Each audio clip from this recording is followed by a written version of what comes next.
प्रदीप मिश्रा ने जो बयान दिया है उससे संत दुखी हैं, तमाम भक्त दुखी हैं।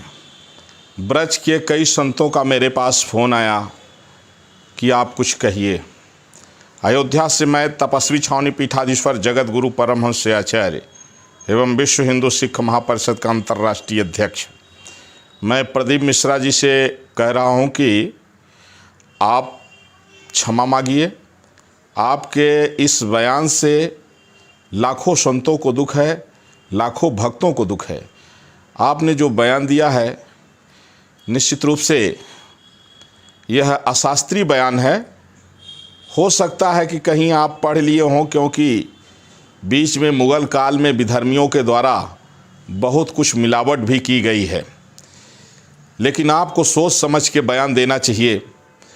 और ब्रज में संतों को आपके बयान से बड़ा कष्ट है, इसलिए मैं एक सुझाव के रूप में आपसे कहूँगा कि आप जो है एक वीडियो जारी करके साधु संतों से क्षमा मांगिए और अपने बयान को वापस लीजिए।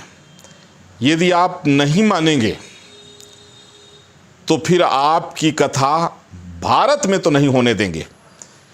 आपको लाखों की संख्या में लोग सुनते हैं और हम चाहते हैं कि आपके द्वारा जो यह बयान दिया गया है उसको आप वापस लीजिए।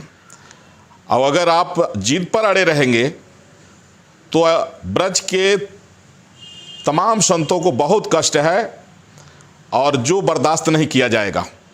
इसलिए यदि आप क्षमा नहीं मांगते हैं, आपको सिर्फ 10 दिन का टाइम मैं दे रहा हूं। 10 दिन के अंदर आपका अगर क्षमा आपने नहीं मांगा तो फिर भारत में कहीं भी आपकी कथा नहीं होगी, और जहां भी आप कथा करेंगे मैं आपको मिलूंगा। प्रदीप मिश्रा जी एक अच्छे कथावाचक हैं, बावजूद इसके कि वो आए दिन इसलिए विवादास्पद बयान देते रहते हैं कि स्वयं को थोड़ा सा वायरल करना चाहते हैं, पूरे देश में छा जाना चाहते हैं।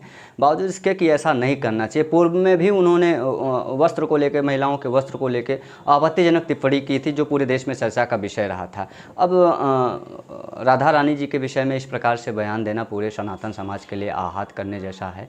और मैं उनसे करबद्ध प्रार्थना करते हुए निवेदन करता हूँ अयोध्या से दिवाकराचार्य महाराज कि आप एक अच्छे कथावाचक हैं और आपको पूरे भारत में लोग जानते हैं, अभी तो पूरे विश्व के सनातनी बंधु जानते हैं, लोग आपको सुनते हैं, फॉलो करते हैं। जब आप स्वयं इस प्रकार से बयान देंगे, आपत्तिजनक बयान देंगे, तो क्या मैसेज जाएगा देश दुनिया में?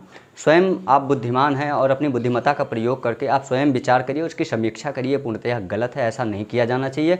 और क्योंकि जग विदित है कि राधा रानी जी बरसाना से विषभानु कुमारी हैं, और उनको जो है कहीं और का बताना और एक नए तरीके से एक आप उदाहरण प्रस्तुत करना, ये अपने आप में थोड़ा सा ज़्यादा सिद्धि दिखाना होता है। यह नहीं स्वीकार किया जाएगा भारत में। चित्रों में जो वर्णन है वो बरसाने का ही है, और बरसाने के वर्णन होने के कारण से सभी लोग जानते हैं कि राधा का घर बरसाने था, और बरसाने जो है यमुना के उस पार था, इसलिए आने जाने के लिए भी व्यवस्था उनकी उस नाव से होती थी।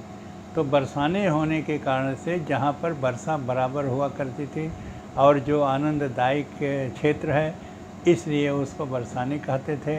और बरसाने के रहने वाली राधा जी हैं और गोकुल के रहने वाले भगवान कृष्ण हैं, और दोनों की दूरी है क्योंकि बीच में यमुना है। इस प्रकार से दोनों के शाश्वत संबंध है, और वह शारीरिक संबंध जो लौकिक होता वो नहीं है, आध्यात्मिक है।